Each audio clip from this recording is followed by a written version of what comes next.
Hello Ram Ram ji सारा ने। तो भाई यहाँ पे आज करवा चौथ है, हम हो लिए हैं रेडी सासुबू और हम चले हैं यहाँ पे। दादी जी है पड़ोस में, उनके कथा करने, वो कथा कह के सुनाती हैं। तो भाई अब आंटी और सारी बैठी हैं यहाँ पे और अब हम करेंगे कथा।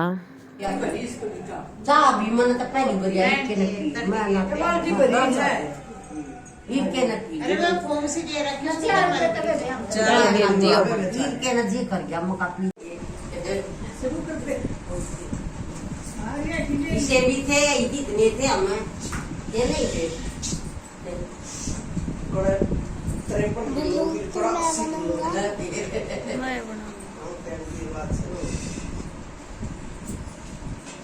जय करवा चौथ ये आपका ही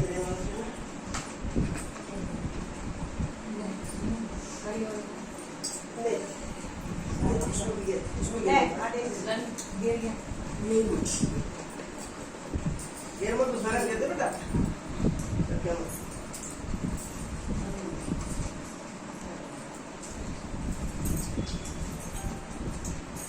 करवा चौथ व्रत ओम गणपति नमः। जय श्री गणेशाय। कार्तिक कृष्ण पक्ष की चतुर्थी को करवा चौथ कहते हैं। इसके गणेश जी का पूजन करके उन्हें पूजन दान से प्रसन्न किया जाता है। इसमें गेहूं का करवा भर के पूजन किया जाता है और विवाहित लड़कियों के यहाँ चीनी के कड़वे खीर में भेजे जाते हैं तथा उसमें निमित्त कहानी सुनकर चंद्र उदय के अर्घ्य देकर व्रत खोला जाता है। एक साहूकार था, उसके 7 बेटे थे और एक बेटी थी। वह 7 भाइयों की प्यारी बहन थी। सभी एक साथ ही बैठकर खाना खाते थे। एक दिन कार्तिक की चौथ आई तो उसकी बहन ने करवा चौथ का व्रत रखा।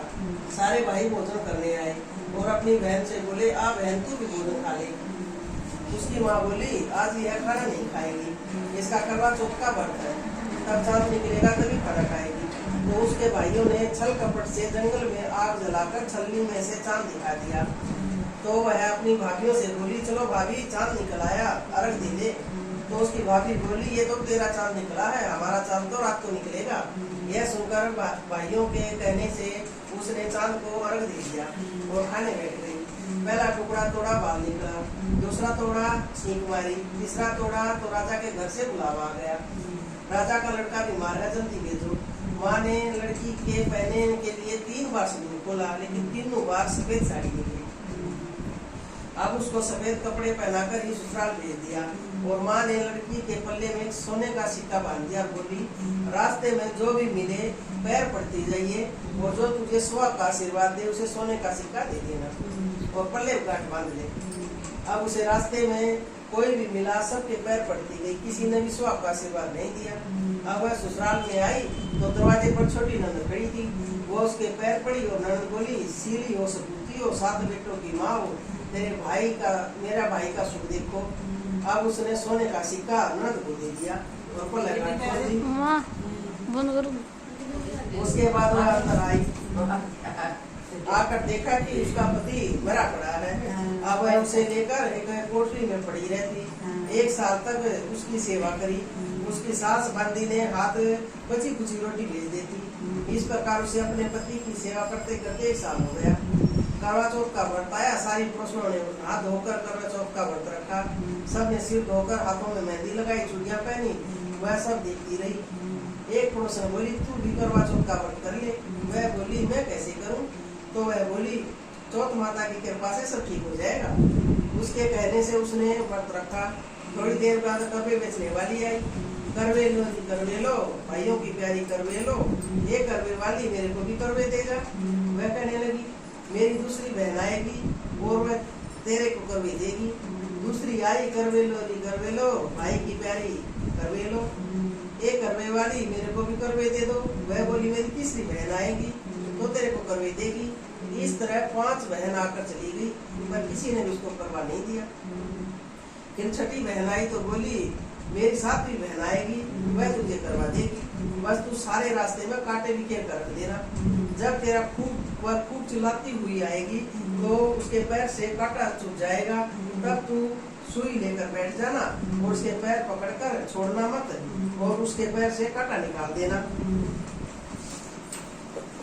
तो वह तेरे को सुहा का आशीर्वाद देगी। भाई जियो साई जियो, तब वह तुझे आशीर्वाद देगी। तब तू उससे कभी मांग लेना, तब वह तुझे करवा देकर जाएगी। फिर तू जुम्मन करना, जिससे तेरा पति अच्छा हो जाएगा। अब उसने वैसा ही किया, सारे रास्ते में कांटे बिछा दिए। तब वो करवे लेकर खूब चिल्लाती हुई आई, तो उसके पैर में कांटा चुभ गया। उसने उसका पैर पकड़कर छोड़ा नहीं और उसका कांटा निकाल दिया। तो उसने आशीर्वाद दिया। वह बोली, जब तूने मुझे आशीर्वाद दिया तो करवे भी दे दे। तो वह बोली, तूने मुझे ठग लिया। यह कहकर उसने उसे करवे दे दिए। अब करवे लेकर उसने उज्जवल की तैयारी की, व्रत रखा। राजा का लड़का ठीक हो गया और बोला, मैं तो बहुत सोया। बोली, सोए नहीं, 12 महीने हो गए आपकी सेवा करते करते। फिर उसने चौथ माता का उज्जवल अच्छी तरह किया। अब उसके चौथ माता की कहानी सुनी और उज्जवल करा। अब ये दोनों चौपड़ खेलने लग गए। इतने में उसकी बांधी तेल की पल्ली और गुड़ की डली लेकर आई। दोनों को खेलते देखकर सासू के पास जाकर बोली, महलों में तो खूब रौनक है, तेरी बहू तो चौपड़ साथ खेल रही है। इतनी सुनकर सासू देखने के लिए आई। दोनों को देखकर बहुत खुश हुई। बहू ने सासू के पैर दबाए और सासू बोली, बहू सच सच बता, तूने क्या किया। उसने सारा हाल अपनी सासू को बता दिया। तो राजा ने सारे शहर में ढिंढोरा पिटवाया कि अपने पति की जीवन सुरक्षा के लिए सब बहनें करवा चौथ का व्रत रखेंगी। पहले करवे में अपने पियर जाकर उज्जवल करे। ये चौथ माता जैसे राजा के लड़के को जीवन दान दिया, वैसे सब को दे। तो भाई ये थी करवा चौथ व्रत की कथा थी। और अब रात हो गई है तो चांद निकल आया है। मैं पतिदेव को चांद छलनी में पतिदेव को देख रही थी और चांद को, दोनों को देख के और फिर उनकी पूजा करी। यहाँ देखो मैं उनकी आरती उतार रही हूँ और वो बड़े शांत स्वभाव से खड़े हैं। और ये सौम्या देख रही है, मैं देखो पीछे मुड़ मुड़ के बैठ के आराम से। बच्चों को बड़ा शौक होता है कि मम्मी कैसे पूजा करेगी, कैसे क्या करेगी। तो गाइस देखो, आज मैंने रेड सूट डाला था और अब मैं इनके पैर छूँगी। तो भाई ऐसे मनाया हमने करवा चौथ। आप लोगों ने कैसे मनाया कमेंट करके ज़रूर बताना। और मेरा सूट कैसा लग रहा है ये भी कमेंट करके ज़रूर बताना। तो जो मेरे चैनल पर नया है प्लीज़ चैनल को लाइक और सब्सक्राइब करें। और भाई ज़्यादा से ज़्यादा कमेंट करें और पूरा देखा करो भाई व्लॉग। आपसे ये अनुरोध है, व्लॉग को देखो, जितना पूरा देखो। Okay bye guys.